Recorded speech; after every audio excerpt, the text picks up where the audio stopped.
రాజుల రెండవ గ్రంథము ఈరోజు 9వ అధ్యాయాన్ని మనం ప్రారంభించుకుందాం. చిన్న ప్రార్థన సహాయాన్ని కోరుకొని వాక్యాన్ని ధ్యానించాలని ఇష్టపడుతున్నాను. ప్రార్థన. క్రీస్తు యేసునందు మమ్ములను మిక్కిలిగా ప్రేమించి మా ఆత్మలను రక్షించడానికి క్రీస్తు యేసుని బలిగా అర్పించి ఆయన ద్వారా మాకున్న పరిశుద్ధతను మాకు అనుగ్రహించి పరలోక రాజ్య వారసులుగా తీర్చిన మీ ప్రేమను బట్టి స్తోత్రాలు. ఇగో తండ్రి, గడిచిన కాలము ఎన్నో ప్రాంతాల్లో ఎటు వెళ్ళినా ఏం చేసినా ఎటు తిరిగినా మీ కాపుదలను మా పైన ఉన్నది కనుక మరి సురక్షితంగా సంఘానికి చేరి మీ వాక్యాన్ని ధ్యానించడానికి మీరు ఇచ్చిన ఈ అవకాశాన్ని బట్టి కాపుదలను బట్టి మీకు స్తోత్రాలు. రాజుల రెండవ గ్రంథాన్ని మేము ధ్యానిస్తూ ఉండగా మీ ఆత్మ సహాయాన్ని నాలో సమృద్ధిగా ఉంచినందుకు స్తోత్రాలు చెల్లిస్తూ వాక్యాన్ని సరిగా విభజించి బోధించే సామర్థ్యాన్ని నాకును, వాక్యాన్ని విని వాక్యానుసారంగా జీవించే సామర్థ్యాన్ని మీ పిల్లలకు ప్రసాదించమని మా రక్షకుడు మా పాప విమోచకుడు నైన క్రీస్తు యేసు యొక్క పునరుద్ధానము కలిగిన నామములో ప్రార్థించి అడిగి వేడుకొనుచున్నాను పరలోకపు తండ్రి, ఆమేన్. చేరువచ్చిన మీ అందరికీ ప్రభు యేసుక్రీస్తు నామములో శుభాలు, వందనాలు. రాజుల రెండవ గ్రంథము 9వ అధ్యాయము మొదటి నుంచి చదువుదాం.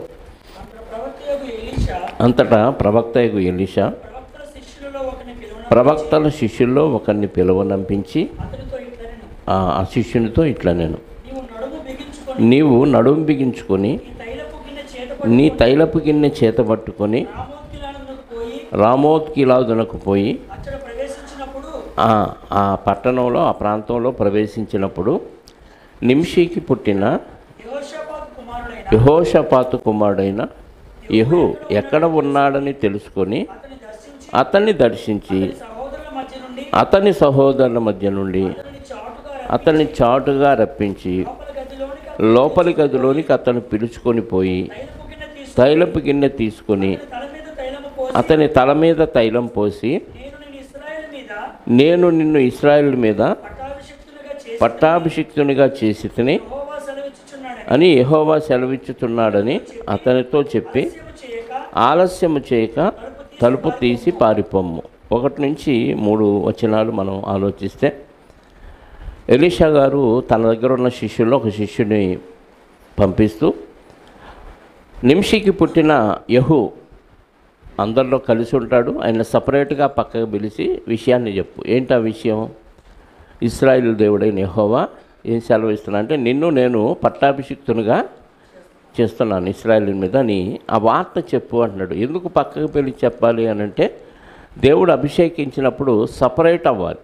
మనం కూడా లోకము నుండి వేరే రక్షణ పొందాలి. అంటే సపరేట్ అవ్వటం అంటే అర్థం ఏంటంటే, లోకంలోనే ఉంటాం, లోకముతోనే కలిసి ఉంటాం, కానీ క్రియల విషయంలో పనుల విషయంలో స్పెషల్. కాబట్టి పక్కకు పిలిచి సపరేట్గా చేయమన్నాడు. అసలు అన్నిటి వెనక కారణం ఏంటి అని ఆలోచిస్తే, ఏలియా గారికి దేవుడు చెప్పిన 3 విషయాలు మనం జ్ఞాపకం చేసుకోవాలి. ఈ అధ్యాయం అంతా, ఈ అధ్యాయము 10వ అధ్యాయము సుమారుగా ఏలియా గారికి దేవుడు చెప్పిన 3 ప్రవచనాలు, ఏమేం చెయ్యాలో అన్న విషయాలు, దమస్కు ప్రాంతానికి వెళ్ళి ఏం చేయాలో అన్న విషయాలు ఏలియా గారికి చెప్పాడు. కాబట్టి అవన్నీ ఒక్కొక్కటి నెరవేరుతూ వస్తున్నాయి. మనకు 18వ అధ్యాయంలో కూడా నెరవేరిన ఒక ప్రవచనం ఉంది. ముందు 19వ అధ్యాయము ఒకసారి మనం చూడగలిగితే, రాజుల మొదటి గ్రంథము 19వ అధ్యాయము 16 నుంచి చూద్దాం. ఇశ్రాయేలు వారి మీద నింషీ కుమారుడైన యెహూకు పట్టాభిషేకము చేయుము. 15 కూడా చూద్దామండి, 15 చూద్దాం. అప్పుడు ఏలియా గారికి దేవుడు ఏం చెప్పాడంటే, అప్పుడు యెహోవా అతనికి ఇలాగూ సెలవిచ్చినదేమనగా, నీవు మరలే అరణ్య మార్గమున దమస్కునకు పోయి ఆ దమస్కులో ప్రవేశించి సిరియా దేశం మీద హజాయేలునకు పట్టాభిషేకము చేయుము. సిరియా దేశం మీద హజాయేలు అన్యరాజుకి ఈయన పట్టాభిషేకం చేశాడా అంటే ఏలియా గారు చేయలేదు, కానీ ఏలియా గారి తరపున ఎలీషా గారు చేశారు. మనం అది గతంలో చూసాం కదా. ఆయనకి చెప్తాడు కదా, హజాయేలు వచ్చి మీ దాసుడు నీ కుమారుడు బెన్హదద్ ఇలా సెలవిస్తున్నాడు, నాకున్న రోగం తగ్గుతుందా తగ్గదా అని కనుక్కోమంటే అప్పుడు చెప్పి కన్నీళ్లు విడుస్తాడు మొహం చిన్నబోవనంతగా. అప్పుడు చెప్తాడు, నువ్వు ఆయన తగ్గిద్ది కానీ వెంటనే మరణం అవుతావు అని చెప్పు అనగానే వెళతాడు. ఆ వార్త చెప్తాడు. ముదురు బట్ట నీళ్ళల్లో తడిపి మొహం మీద కప్పితే ఆ రాజు చనిపోతాడు. నెక్స్ట్ ఇతను రాజు అవుతాడు. అది ఆ ప్రవచనం అక్కడ నెరవేరింది. అలాగే మరొక ప్రవచనం 3 విషయాలు అక్కడ చెప్తాడు. నువ్వు దమస్కనకు పోయి ఏం చెప్పాడు, హజాయేలుకు సిరియా దేశం మీద హజాయేలుకు పట్టాభిషేకము చేయము, ఒక ప్రవచనం నెరవేరిపోయింది. ఇశ్రాయేలు వారి మీద నింషీ కుమారుడైన యెహోకు పట్టాభిషేకము చేయము, ఇది రెండోది ఇప్పుడు మనం చదువుతున్నాం. అలాగే నీ కుమారుగా ప్రవక్త అయిన ఉండుటకు అబెల్మహోలా వాడైన షాపాతు కుమారుడైన ఎలీషాకు ఆల్రెడీ అభిషేకం చేశాడు. దుప్పట తీసి ఆయన మీద ఆయనకి ఇవ్వగా ఆయన ఆత్మ పొందుకున్నాడు. 2 ప్రవచనాలు నెరవేరిని, 3వ ప్రవచనం ఇక్కడ నెరవేరుతుంది. అదే యెహోకి పట్టాభిషేకం చేయటం. యెహూ ఇప్పుడు ఇశ్రాయేలీయుల మీద 10వ రాజుగా అభిషేకం పొందబోతున్నాడు. ఇది ఎలీషా గారు డైరెక్ట్గా చేయలే. ఏలియా గారికి చెప్పిన ప్రవచనం ఎలీషా గారు తన శిష్యుడి ద్వారా జరిగిస్తున్నాడు. 4వ వచనం, యవనుడైన ఆ ప్రవక్త పోవాలనని బయలుదేరి రామోత్ గిలాదునకు వచ్చున్నప్పటికీ సైన్యాధిపతులు కూర్చుండురి. అప్పుడు అతడు అధిపతి, అంటే ఈ యెహూ ఎవరు, సైన్యాధిపతి. సైన్యాధిపతులతో ఒక సైన్యాధిపతి కూర్చున్నాడు. సైన్యాధిపతులు కూర్చుండిరి. ఇతను వచ్చాడు, ఎలీషా గారు పంపిన యవనస్తుడైన ప్రవక్త యవనస్తుడు అన్న విషయం ఇక్కడ మనకి తెలియజేయబడుతుంది. అదే సమయంలో ప్రవక్త చెప్పిన ప్రవచనం ప్రకారంగా ఈయన వెళ్ళాడు. అక్కడ అధిపతులందరూ కూర్చున్నారు, సైన్యాధిపతులు. ఆ సైన్యాధిపతుల్లో ఒక సైన్యాధిపతి యెహూ వచ్చి, యెహూ కూర్చుని ఉండిరి. అధిపతి, నీకొక సమాచారము తెచ్చితనని చెప్పగా యెహూ ఎందరిలో అది ఎవరిని కూర్చున్నదని అడుగగా, ఎందుకంటే అక్కడ అందరూ ఉంది ఎవరు, అధిపతులు, సేనాధిపతులు ఉన్నారు. అధిపతి నీకు సమాచారం తెచ్చాను అనగానే అది నా గురించా ఇంతమందిలో మరి ఎవరి గురించి అని క్లారిటీ కోసం అడిగాడు యెహూ గారు. ఎంతమందిని గురించి ఎవరి గురించి అని, అందరిలో అది ఎవరి గురించినది అని అడుగగా అతడు అధిపతి నిన్ను కూర్చినదే అనేను. మళ్ళీ చెప్పాడు, అధిపతి నిన్ను కూర్చిందని యెహూని ఉద్దేశించి చెప్పాడు వచ్చిన ప్రవక్త. అందుకు యెహూ లేచి ఇంటిలో ప్రవేశించాను. అప్పుడు ఆ యవ్వనుడు అతని తల మీద తైలము పోసి అతనితో ఇట్లనేను, ఇశ్రాయేలు దేవుడైన యెహోవా సెలవిచ్చినదేమనగా, యెహోవా జనులైన ఇశ్రాయేలు వారి మీద నేను నిన్ను పట్టాభిషిక్తునిగా చేయుచున్నాను. దేవుడు చెప్పిన మాట అక్కడ చెప్తున్నాడు. వెంటనే తైలాభిషేకం చేశాడు. అంటే ఒక వ్యక్తిని అభిషేకించడం, నూనెతో తల మీద పోసి ఒక ప్రవక్త అభిషేకిస్తే అతను రాజు అవుతాడు. అది ఆ రోజుల్లో దేవుడు పెట్టిన క్రమం.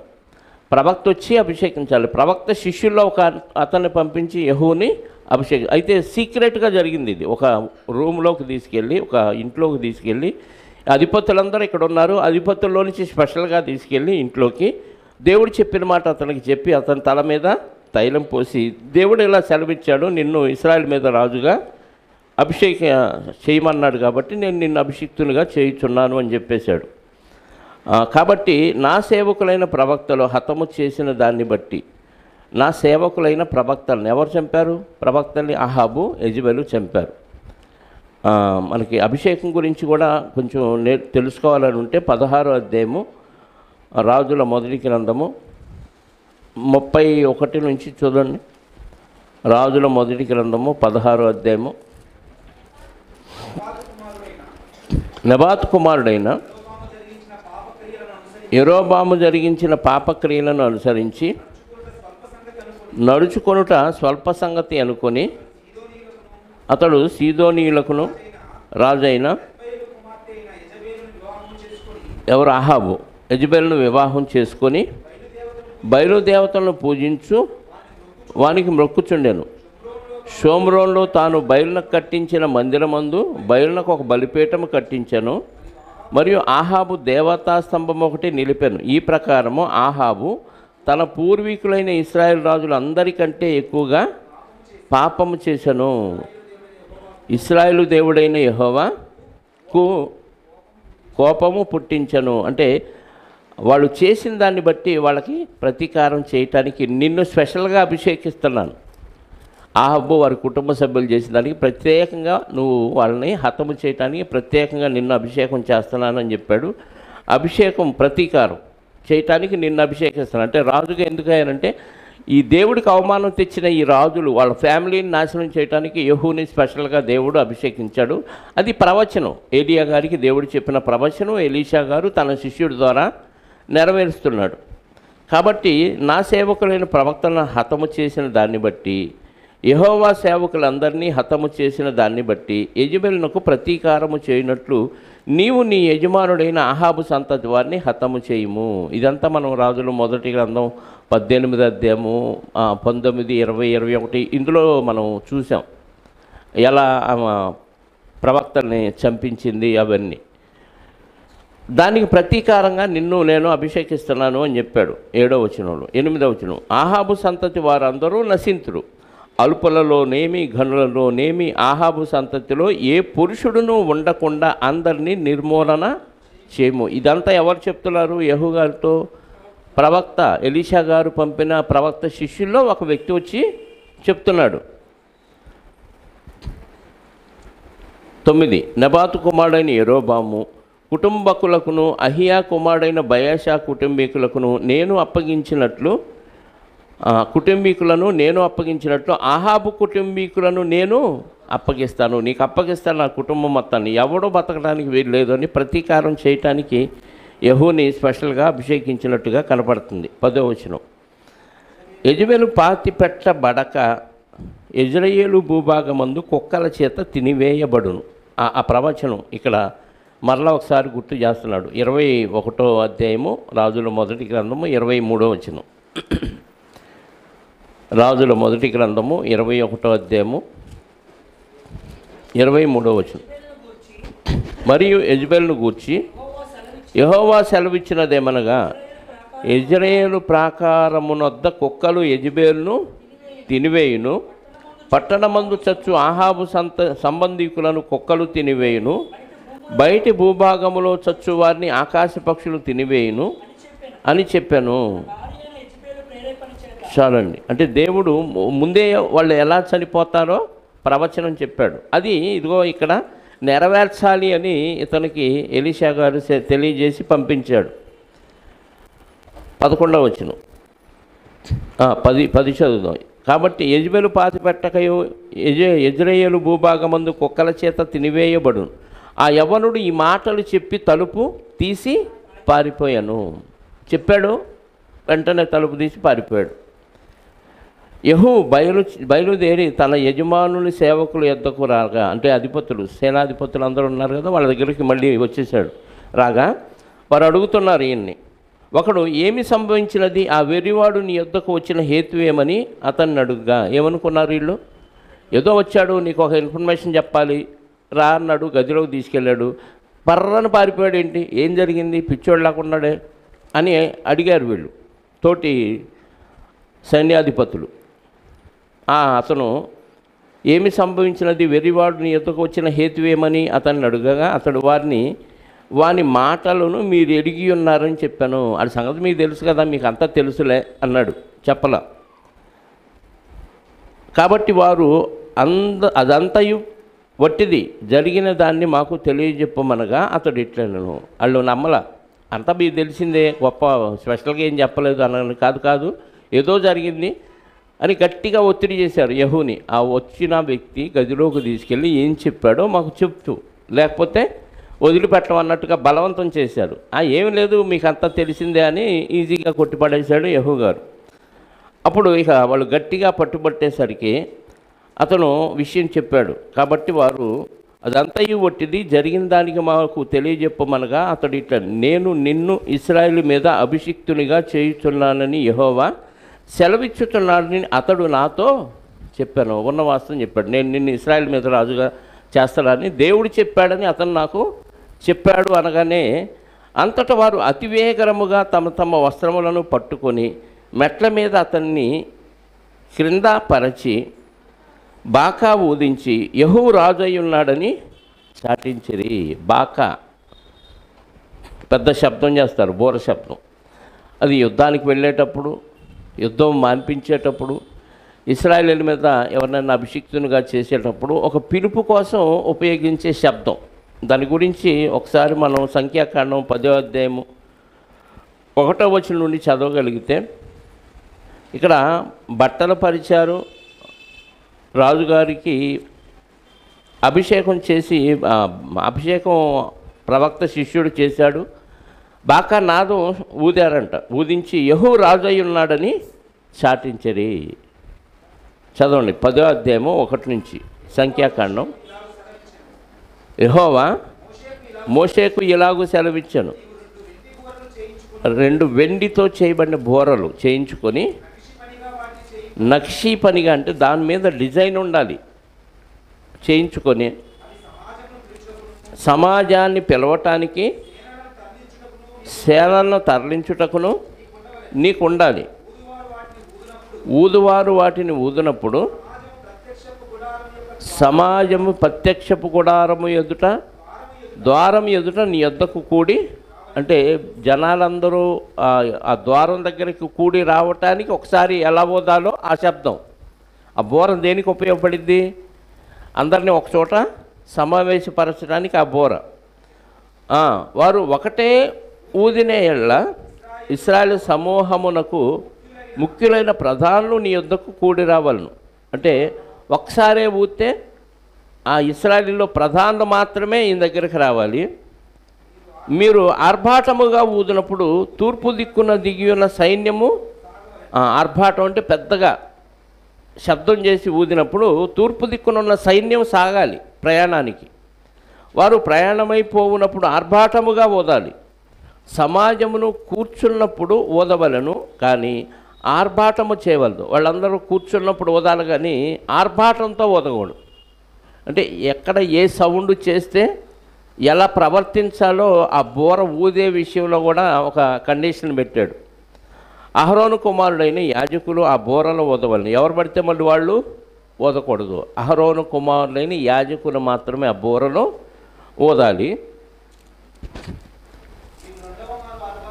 మీరు 2వ మారు ఆర్భాటముగా ఊదినప్పుడు దక్షిణ దిక్కున దిగిన సైన్యము సాగవలను. వారు ప్రయాణమైపోయినప్పుడు ఆర్భాటంగా ఊదవలను. 2వసారి ఊదితే దక్షిణ దిక్కు, ఇంతకుముందు ఊదితే తూర్పు దిక్కు, 2వసారి ఊదితే దక్షిణ దిక్కు, ఆర్భాటంతో ఊదాలి. మళ్ళీ సమాజమును కూర్చున్నప్పుడు ఊదవలను, కానీ ఆర్భాటము చేయవలదు. అహరోను కుమారులైన యాజకులు ఆ బోరలను ఊదవలను. నిత్యమైన కట్టడను బట్టి అది మీ వంశముల పరంపరగా మీకు ఉండును. మిమ్మును బాధించు శత్రువులకు విరోధముగా మీ దేశంలో యుద్ధమునకు వెళ్ళినప్పుడు ఆ బోర్ను ఆర్భాటంగా ఊదవలను. అప్పుడు మీ దేవుడైన యెహోవా సన్నిధిని మీరు జ్ఞాపకమునకు వచ్చి మీ శత్రువుల నుండి రక్షింపబడుదురు. ఇది బోర ఊదితే కూడా శత్రువుల నుంచి రక్షించబడతారు. అంటే దేవుడికి వినపడే విధంగా, అంటే మేము పలాని యుద్ధానికి వెళుతున్నాం, ఆ యుద్ధంలో మాకు జయాన్ని ఇవ్వయని ఆ బోర ఊదే విషయంలో కూడా వాళ్ళ విజ్ఞాపన ప్రార్థన దేవుడి సన్నిధి. దేవుడు చెప్పింది చెప్పినట్టుగా చేస్తేనే దేవుడి మాట విన్నట్టు. దేవుని ఆజ్ఞను అతిక్రమిస్తే, నువ్వు ఏదో బోర ఇచ్చాడు కదా అని ఇష్టానుసారంగా ఊస్తే ఒప్పుకోడు. అలాగే ఇక్కడ బోర ప్లేస్లో మనకి ఏమున్నాయి అంటే పాటలు ఉన్నాయి. బోర ప్లేస్లో ఏమున్నాయి? పాటలు ఉన్నాయి. బోర ప్లేస్లో వాక్యం ఉంది. వాక్యానుసారంగా మనం ఎప్పుడు ఎలా ప్రవర్తించాలో ఒక మాట అనౌన్స్మెంట్ ఇక్కడ జరిగినప్పుడు, దేవుని పిల్లల సమక్షంలో ఒక వ్యక్తి దేవుని సంఘానికి ఒక విషయాన్ని చెప్పినప్పుడు అది బోర ఊదటమే. ఎవరు చెప్పారు అనేది కాదు అక్కడ ఇంపార్టెంట్. చిన్నవాడు చెప్పాడా పెద్దవాడు చెప్పాడా అనేది కాదు, కానీ ఆ చెప్పిన వ్యక్తిలో నుంచి వచ్చిన మాట ఎవరికి ఉపయోగం అంటే మనందరికి ఉపయోగం. ఇప్పుడు మనందరం పరిచర్యకి వెళ్తున్నాం, ఇది బోర ఊదటం.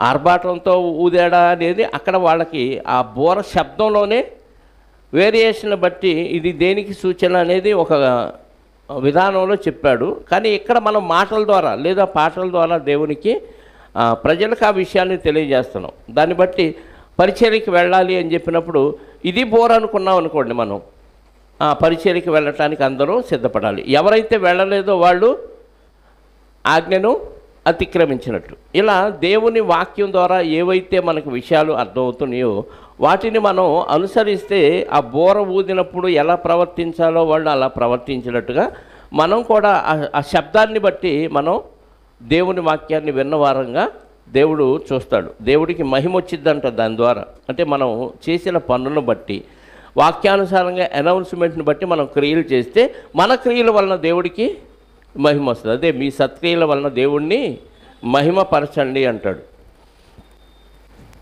9వ వచనం, మిమ్మల్ని బాధించు శత్రువులకు విరోధముగా మీ దేశంలో యుద్ధమునకు వెళ్ళుచున్నప్పుడు ఆ బోరలు ఆర్భాటంగా ఓదాలి. అప్పుడు మీ దేవుడైన యెహోవా సన్నిధిని మీరు జ్ఞాపకంలోకి వచ్చి మీ శత్రువుల నుండి రక్షించబడుదురు. 10వ వచనం, మరియు ఉత్సవ దినమందును నియామక కాలముల యందును నెలల ఆరంభములందును మీరు దహన బలులను కానీ సమాధాన బలులను కానీ అర్పించినప్పుడు ఆ బోరలు ఓదవలను.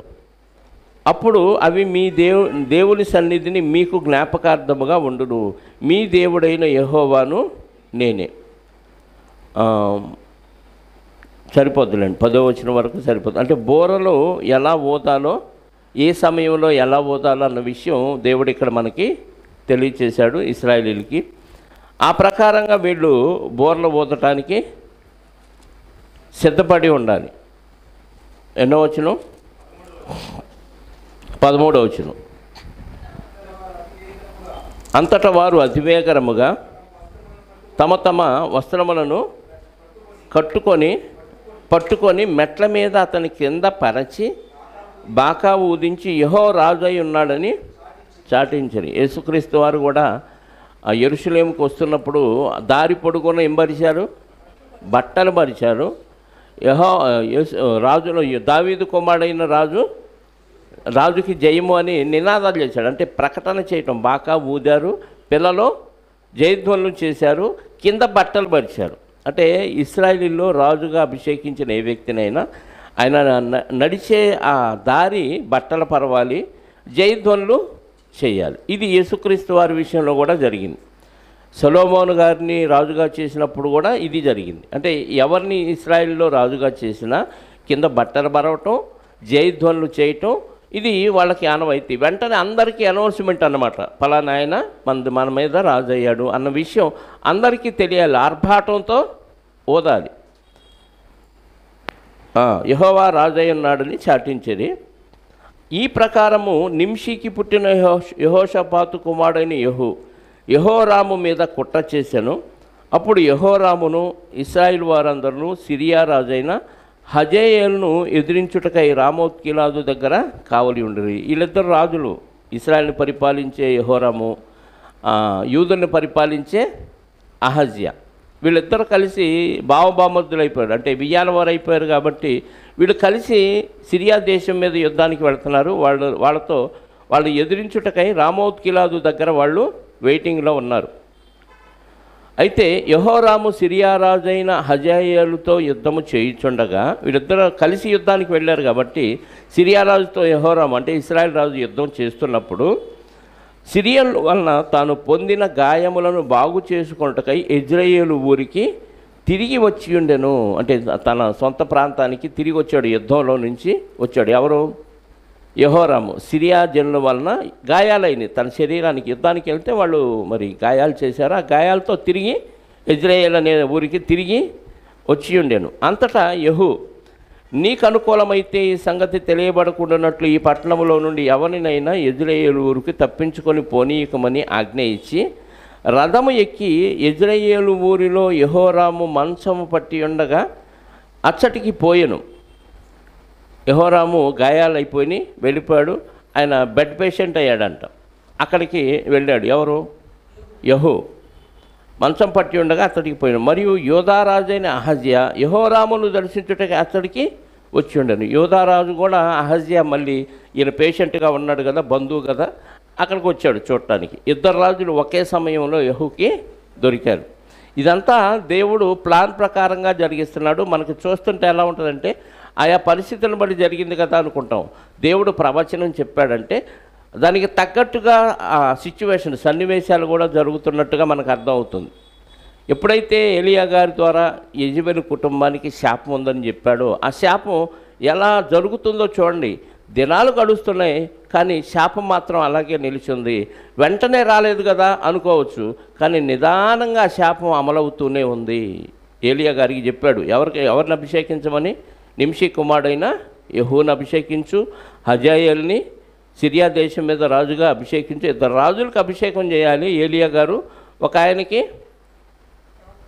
ప్రవక్తగా అభిషేకం చేయాలి. అది ఎలీషా గారికి చేశాడు.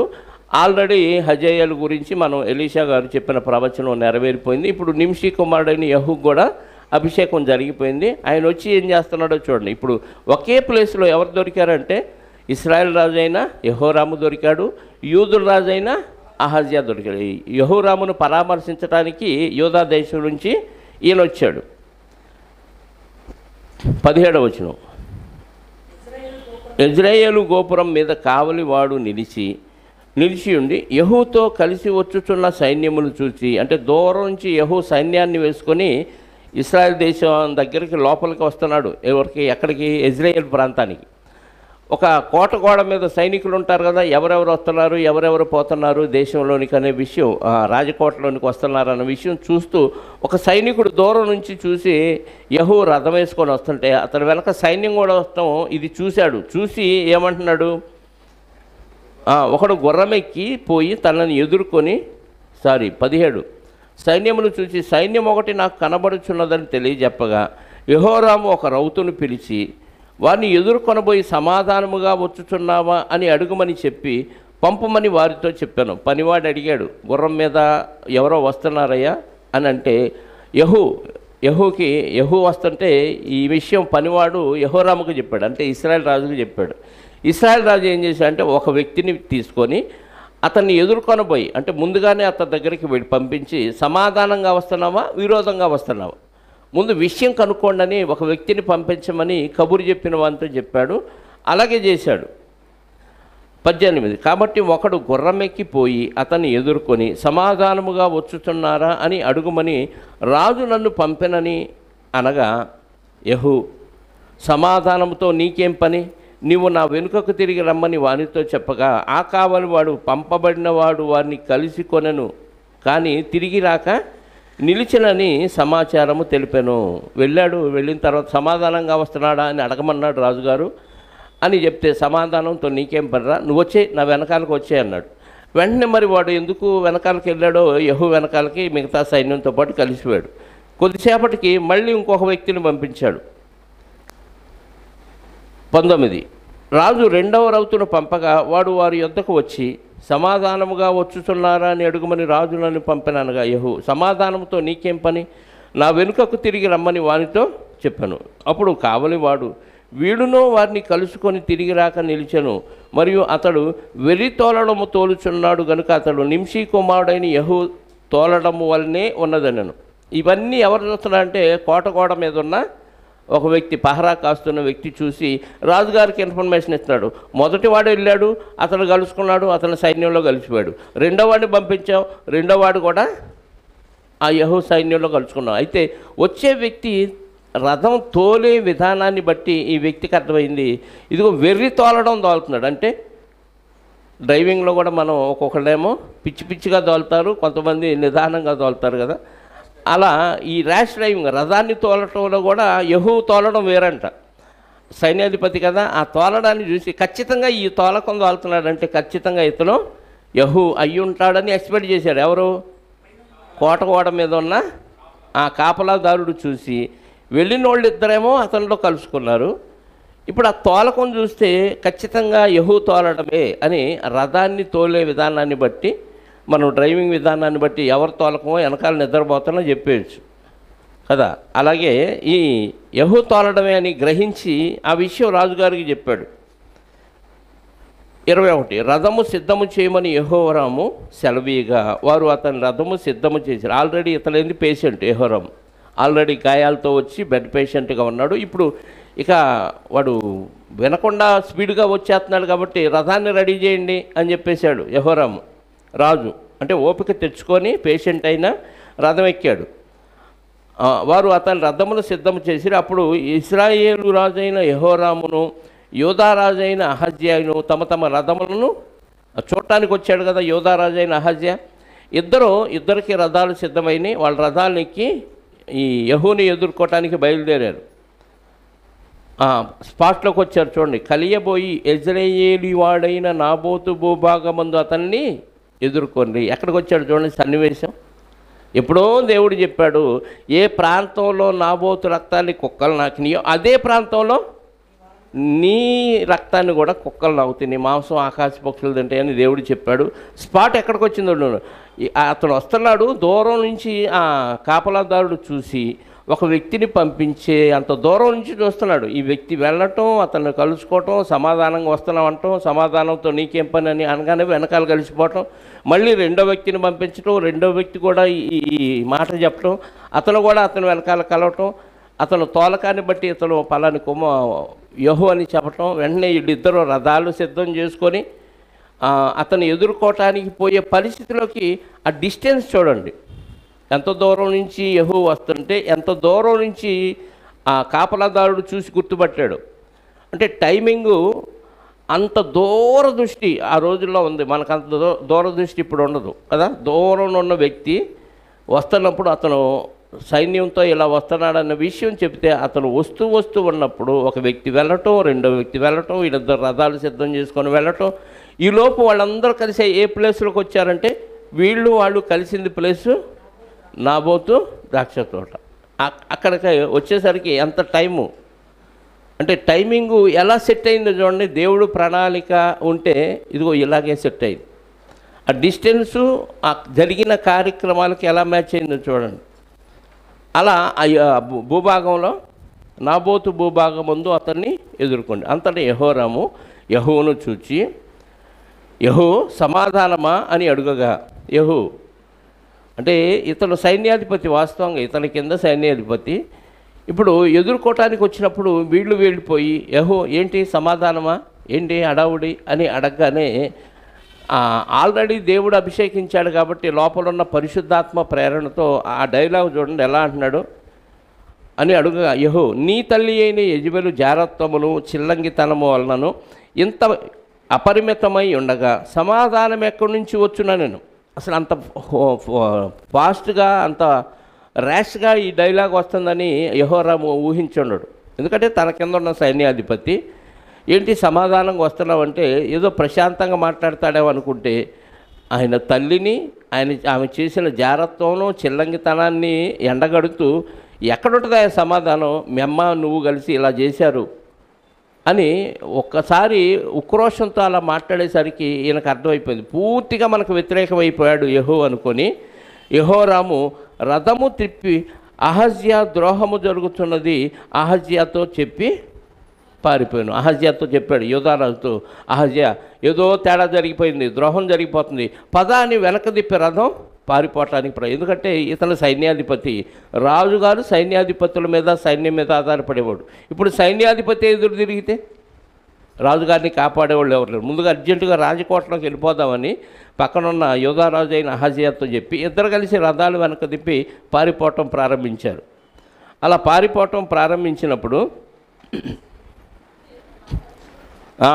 24వ వచనం, అప్పుడు యెహూ తన బలము కొలది విల్లు ఎక్కుపెట్టి యెహోరామును భుజముల మధ్య కొట్టగా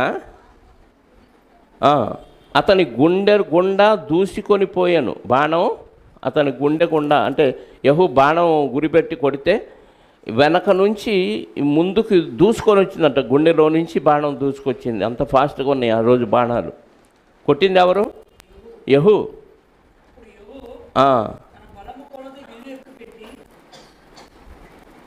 పూర్తిగా అవల దూసుకొని పోయాను కనుక అతడు తన రథమునందే ఒరిగెను. వెంటనే రథంలో పడిపోయాడు, కుప్పకూలిపోయాడు. ఎవరు? యెహోరాము.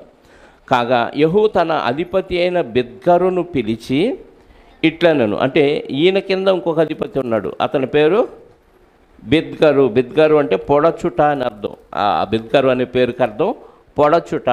అతన్ని పిలిచి ఇలా అన్నాడు, ఇట్లనను అతను ఎత్తి యెజ్రెయేలీయుడైన నాబోతు భూభాగమందు, వీళ్ళు కలుసుకున్న భూభాగం నాబోతు భూభాగమే, ఆ పొలమే. అయితే పారిపోయాడు కదా, కొంత దూరం పారిపోయాడు కాబట్టి పారిపోయిన వాడు అక్కడే రథంలో కూలిపోయాడు బాణం గుచ్చుకొని. ఆ డెడ్ బాడీని తీసుకొచ్చి మళ్ళీ ఎక్కడేయమన్నాడు? నాబోతు భూభాగం ఉంది, ఆ పొలంలోనే అక్కడే వేయాలి. ఎందుకంటే స్పాట్ అక్కడే జరిగింది, నాబోతుని చంపించింది అదే భూభాగంలో కాబట్టి అక్కడికే మళ్ళీ డెడ్ బాడీని తీసుకొచ్చి అక్కడే పడవేయమని తన అధిపతితో చెప్పినప్పుడు అతను ఎత్తి యెజ్రెయేలు వాడైన నాబోతు భూభాగంలో పడవేయము, మనమిద్దరమును అతని తండ్రి అయిన ఆహాబు వెనుక గుర్రములెక్కి వచ్చినప్పుడు యెహోవా అతని మీద ఈ శిక్ష మోపిన సంగతి జ్ఞాపకము చేసుకోను. అంటే ఈ వ్యక్తి పేరు మనకి ఇక్కడే పరిచయం అయింది, బిద్కరు అతని పేరు.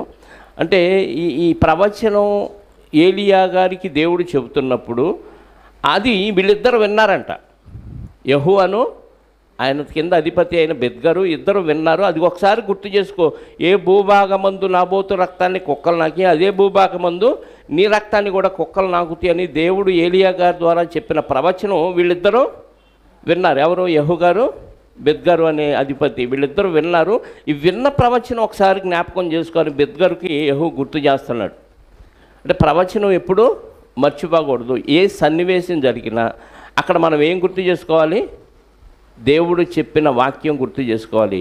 గుర్తు చేసుకున్నప్పుడు దాన్ని ఆటోమేటిక్గా మనం అక్కడ అమలు పరుస్తాం. మనకు ఆ సందర్భంలో వాక్యాలు గుర్తు రావు, వచ్చినా వాటిని పట్టించుకోం, ఇది నాకు కాదులని పక్కన పెడతాం. ఏ సందర్భం జరిగినా దాని వెనక ఏదో ప్రవచనం ఉంటుంది. ఆ ప్రవచనం ఆ సందర్భంలో గుర్తు చేసుకొని మనం ఏం చేయాలి? దాన్ని అమలుపరచాలి. ఇది ప్రతి దేవుని బిడ్డ చేయవలసిన విధి విధానం.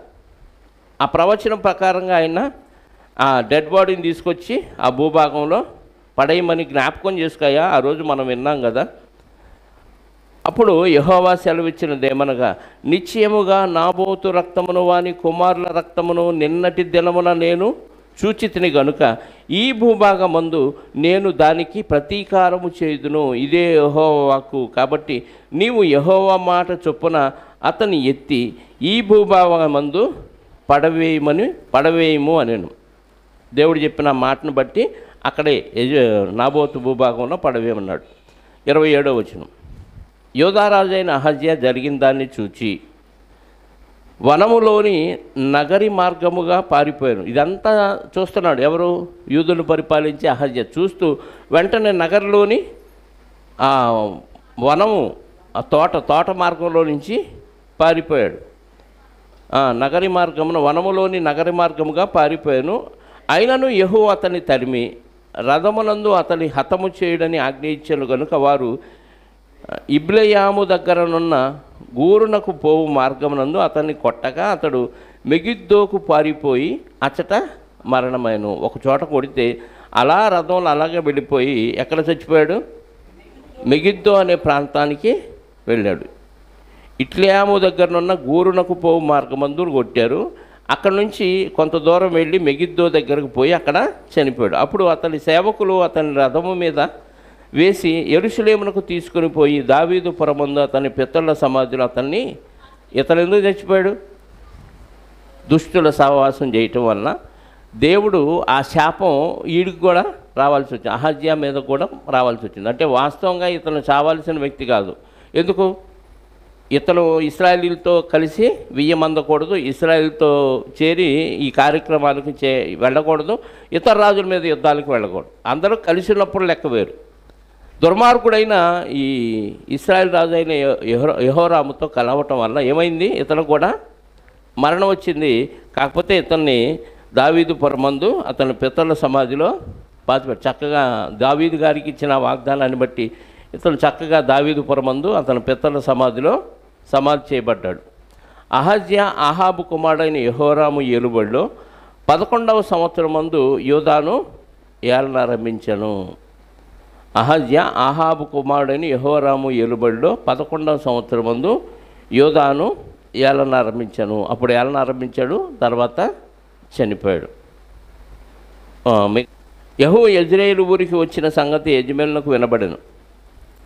ఎక్కడికి వచ్చాడు యెహూ?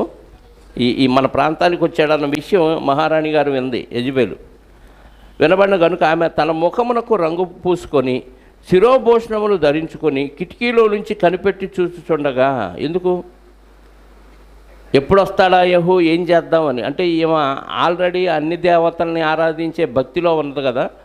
అంటే శత్రువు వచ్చినప్పుడు వాడిని ఎలా చంపాలా, వాడిని ఎలా భయపెట్టాలి అనుకుందా ఏమో. మొహానికి ఏందంట రంగు పూసుకొని శిరోభూషణాలు ధరించి జుట్టు నిండా తల మీద చాలా ఆభరణాలు ధరించి యెహూ కోసం కిటికీలో నుంచి ఎదురు చూస్తుందంట. అంటే అలా చూస్తే, అలా నువ్వు ధరించుకుంటే నీ శత్రువు నీకు లోబడతాడని వాళ్ళ దేవతలకు సంబంధించిన స్క్రిప్ట్లో రాసిందో ఏమో. కానీ మనకు సిద్ధాంతాలు ఉంటాయి కదా, నువ్వు ఇలా వారం రోజులు ఇలా ఉంటే నీకు ఎలా కలిసి వచ్చింది అని ఏదో కొన్ని సిద్ధాంతాలు ఉంటాయి. ఒక్కొక్క దేవుడికి ఒక్కొక్క దేవతకి కొన్ని పద్ధతులు ఉంటాయి. కాబట్టి అదే పద్ధతిలో ఈమె యెహూ వస్తున్నాడన్న విషయం ఎరిగి అండ్ ఎలా చంపాలి అంటే, మన దేవత ప్రభావం మన మీద ఉండాలంటే, మన దేవతలు మనకి మన ఇష్టాన్ని నెరవేర్చాలంటే మనం ఇలా ఉండాలి అనుకొని మొహానికి రంగు పూసుకోవటం, తల మీద ఆభరణాలు అన్నీ ధరించి ఏదో ఒక వెరైటీ ఆకారాన్ని ధరించి ఎదురు చూస్తూ ఉంది. ఎక్కడి నుంచి?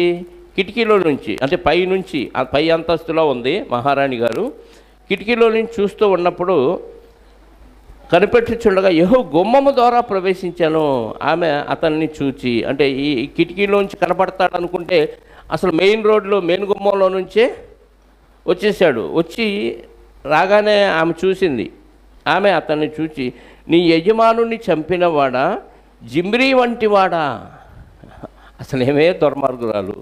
ఈమె మరొకరితో పోలుతుంది ఈయన తిడతానికి. తెలుసుగా, జిమ్రీ కుట్ర చేసి రాజు అయ్యాడు కదా. ఎన్ని రోజులు ఉన్నాడు? వారం రోజులు ఏమో రాజుగా ఉన్నాడు కదా. ఆ జిమ్రీ వంటి వాడా. తిట్టేవాళ్ళు కూడా మనం ఏం చేసామన్న విషయం పట్టించుకోరు. ఎవడో తప్పు చేస్తే ఎవరితోనో పోల్చి తిడతాడు, నువ్వు అలాంటి వాడివి ఇలాంటి వాడు అని. మరి నీ సంగతి ఏంటంటే మన సంగతి మనం పట్టించుకోం. యెజబెల్ అలాంటిది. ఈమె భయంకరమైన కుట్రదారురాలు. అలాంటిది ఈమె యెహూని ఏమని తిడుతుంది? జిమ్రీ వంటి వాడా అంటుంది. అంటే మరొక అక్రమం చేసిన వారితో పోల్చి తిడుతుంది. మరి తన అక్రమాలు అందుకే యేసుక్రీస్తు వారు ఏమన్నాడు? నీ కంట్లో దూలం పెట్టుకొని ఎదుటివాని కంట్లో నలుసుని తీయొద్దు అన్నాడు. ఏమో కంట్లో భయంకరమైన దూలం ఉంది. ఈమె అతన్ని విమర్శిస్తుంది. జిమ్రీ వంటి వాడా, నీ యజమానుని చంపాడు. అంటే యెహోరాముని చంపాడన్న విషయం తెలిసిపోయింది. నీ యజమానుని చంపినవాడా, జిమ్రీ లాంటివాడా, నీవు సమాధానముగా వచ్చుచున్నావని అడుగగా అతడు తల ఎత్తి కిటికీ తట్టు చూచి, నా పక్షమందున్నవారు ఎవరని అడుగగా 2-3 పరిచారకులు పైనుండి తొంగి చూచిరి. అంటే ఆల్రెడీ పరిచారకులకు కూడా ఏమర్థమైపోయింది? యెహూ వ్యతిరేకం అయిపోయాడు వీళ్ళకి అని అర్థమైంది. అంటే దేవుడు అలా మనసులు మారుస్తాడు. లేదా ఈ యెజబెలు, యాహాబు, ఈ కుటుంబీకులు పెట్టే టార్చర్ని బట్టి సేవకులు కూడా లోపల మింగలేక కక్కలేక అలా భరిస్తూ ఉంటారు. నీ పాపం పండిద్ది ఏదో ఒక రోజు, దేవుడు చూస్తూ ఊరుకోడు, ఏదో ఒక రోజు నువ్వు అయిపోతావని అలా మనసులో పెట్టుకొని ఎదురు చూస్తూ ఉంటున్నారు. ఆ సమయం రానే వచ్చింది. అప్పుడు నా పక్షంగా ఉన్నవాళ్ళు ఎవరనగానే 2-3 అంట పైనుంచి తొంగి, మేము ఉన్నాం, నీకేం పర్వాలేదు అని అలా సిగ్నల్ ఇచ్చారు. ఇవ్వగానే ఏమన్నాడు? దీన్ని కింద పడదోయడని అతడు చెప్పగా వారు దాని కిందకు పడదోసినందున దాని రక్తములో కొంత గోడ మీదను గుర్రముల మీదను చిందెను. మరియు గుర్రముల చేత అతడు దానిని తొక్కించను. ఏమంటే చెప్పగానే నా పక్షంగా ఉన్నవారు ఎవరనగానే 2-3 తొంగి చూశారు. తొంగి చూసిన వాళ్ళతో దీన్ని తోసేయండి అక్కడి నుంచి అన్నాడు. పైన అంతస్తులో కిటికీ దగ్గర ఉంది కదా, కిటికీ మరి గ్రిల్స్ లేవేమో ఇప్పటిలాగా మనలాగా. వెంటనే అక్కడి నుంచి తోసేగానే అలా గోడ మీద నుంచి ఈ పల్టీలు వేస్తూ పడి గోడ మీద కొంత రక్తం చిందిందంట. కొంత రక్తం గుర్రాల మీద, ఆ గుర్రపు శాల కట్టేసి ఉంటాయి కదా, గుర్రాల శాలలో కొన్ని గుర్రాల మీద రక్తం చిందింది. గుర్రాల చేత డెడ్ బాడీని ఏం చేశాడు? తొక్కించేశాడు. ఎంత నీచమైన చావో చూడండి. దేవునికి వ్యతిరేకంగా ప్రవర్తిస్తే ఈ ఎగిరినన్నాళ్ళు ఎగరనిచ్చాడు దేవుడు. సమయం వచ్చింది. సమయం వచ్చినప్పుడు ఎలా ప్రతీకారం తీర్చాడో చూడండి. ఎవరి ద్వారా తీర్చాలో వాళ్ళ ద్వారా తీర్చాడు. గుర్రాలతో డెడ్ బాడీని తొక్కించాను. అతడు లోపల ప్రవేశించి అన్నపానములు చేసిన తరువాత ఇంట్లోకి వచ్చి మళ్ళీ అక్కడ భోజనం చేశాడంట. ఎక్కడ? ఎవరింట్లో? యెజెబెలు ఇంట్లోనే లోపల ప్రవేశించి అక్కడ అన్నపానములు చేసిన తర్వాత ఆ శాపగ్రస్తుల రాజకుమార్తె కనుక మీరు వెళ్ళి దాన్ని కనుగొని పాతిపెట్టని ఆజ్ఞ. ఇక ఎట్టయినా ఎంత చచ్చిన రాజకుమార్తె కదా, సమాధి చేయండి అట్లా, కుక్క చావు జావనీయకూడదు అని అంటే అప్పుడు దేవుడు వాక్యం గుర్తు చేశాడేమో. వారు దాన్ని పాతిపెట్టబోయారు. అయితే దాని కపాలమును పాదములను అరచేతులను తప్ప మరి ఏమీయో, అంటే తల అరిచేతులు పాదాలు మాత్రమే ఉన్నాయి. అంటే మిగతా పార్ట్లు ఏం కనపడాలి అంటే నజ్జు అయిపోయినాయి, గుర్రాలు తొక్కేసినాయి. అంటే బాడీలో ఏం కనపడినాయి? ఈ తల, ఈ పుర్రె ఒకటి, కపాలం అంటే ఇదే స్కల్ అంటారు, అదొకటి, అరచేతులు పాదాలు. ఇంకా మిగతా బాడీ మొత్తం పేస్ట్ అయిపోయింది. రోడ్డు మీద యాక్సిడెంట్ అయినప్పుడు ఆ వాహనాలు తొక్కి తొక్కి ఆమ్లెట్ లాగా అలా అంటుకుపోద్ది చూడండి మాంసం, అలా ఎముకలు మాంసం మొత్తం ఏమైపోయింది? కుక్క చావు అంటే అదే. దేవునికి వ్యతిరేకంగా ఎన్నో కార్యక్రమాలు చేసింది. చివరికి ఏమైంది? మహారాణి పై అంతస్తు నుంచి మొహానికి రంగేసుకొని శిరోభూషణాలు ధరించి, అంటే చావటానికి కూడా అలంకరించుకుంది వాళ్ళ దేవతల పేరు మీద. తీరం అయిపోయింది, అక్కడ నుంచి తోసేశారు, వెంటనే చనిపోయింది. గుర్రాల చేత తొక్కిస్తే డెడ్ బాడీ ఏమీ కనపడలేదండి. ఇప్పుడు ఇలా ఉన్న బాడీని ఏమని సమాధి చేస్తాం అని అన్నారు వాళ్ళు. వారు తిరిగి వచ్చి అతనితో సంగతి తెలియజెప్పగా అతడి ఇప్పుడు గుర్తు చేసుకున్నాడు. ఆ రెఫరెన్సు, ఆ ప్రవచనంలోని ఆ మాట యెహూ గుర్తు చేయకుండా ఏదో కొంచెం జాలి ఉండి ఏదో రాజకుమార్తె కదా సమాధి చేయండిలే అని అంటే, అయ్యా బాడీ ఏం కనపడలేదు, అరిచేతులు పాదాలు తల పుర్రె తప్ప ఇంకేం కనపడలేదు, మరి ఏం చేద్దామంటే అప్పుడు గుర్తు చేసుకున్నాడు యెహూ గారు. ఏంటిది? వారు తిరిగి వచ్చి అతనితో ఆ సంగతి తెలియజెప్పగా అతడు ఇట్లనను, ఇది యెజెబెలని ఎవరినూ గుర్తుపట్టలేకుండా యెజ్రెయేలు భూభాగమందు కుక్కలు యెజెబెలు మాంసమును తినును. యెజెబెలు యొక్క కళేబరము యెజ్రెయేలు భూభాగమందున్న పెంట వలె ఉండునని తన సేవకుడైన తిష్బీయుడునగు ఏలియా ద్వారా యెహోవా సెలవిచ్చిన మాట చొప్పున అప్పుడు ఆ విషయాన్ని గుర్తు చేసుకొని ఎందుకు జరిగిందంటే, నేనేదో పాతి పెడదామని వీళ్ళకి సలహా ఇస్తే పాతి పెట్టడానికి కూడా అవకాశం లేకుండా డెడ్ బాడీ ఏమైంది? నజ్జు అయిపోయింది. కాబట్టి ఆ ప్రవచనం ఇలా నెరవేరిందన్న విషయం యెహూ గారు గుర్తు చేసుకున్నారు.